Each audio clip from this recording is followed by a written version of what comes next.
ஹரஹர சங்கர, ஜெய ஜெய சங்கர. ஸ்ரீ மகாபெரிவா சரணம். அனைவருக்கும் நமஸ்காரம். இந்த பதிவில் நான் மகாபெரிவா நிகழ்த்திய முக்கியமான ஒரு அதிசயத்தை உங்களோட பகிர்ந்துக்க இருக்கேன். வாங்க அது என்னன்னு பார்க்கலாம்.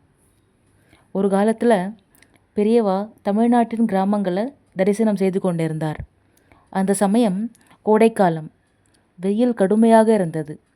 ஒரு பெரிய மரத்தடியில் மக்கள் கூடி பெரியவா தரிசனம் செய்ய வந்தனர். அப்போது திடீரென ஒரு பெரிய நாகம் அந்த மரத்தடியில் இருந்து கீழே இறங்கி வந்தது. அதை பார்த்த மக்கள் அனைவரும் பயந்து ஓடினர். சிலர் கத்தி, சிலர் கண்ணை மூடி விழுந்து விட்டனர்.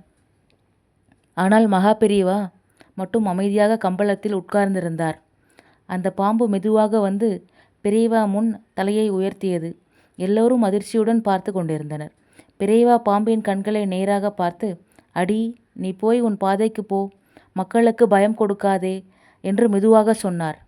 அந்த வார்த்தையை கேட்ட பாம்பு தலை குனிந்து அங்கு இருந்த பெரியவா பாதங்களை தொட்டது.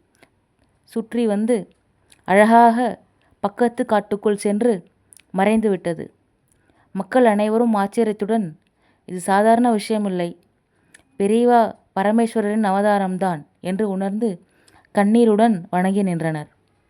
இந்த சம்பவத்திலிருந்து மக்கள் புரிந்து கொண்டது என்னவென்றால், மகா பெரியவா அருகில் அனைத்து உயிர்களும், மனிதர், விலங்கு, பாம்பு, பறவையானாலும் கூட பாசத்துடனும் மரியாதையுடனும் நடந்து கொள்ளும்.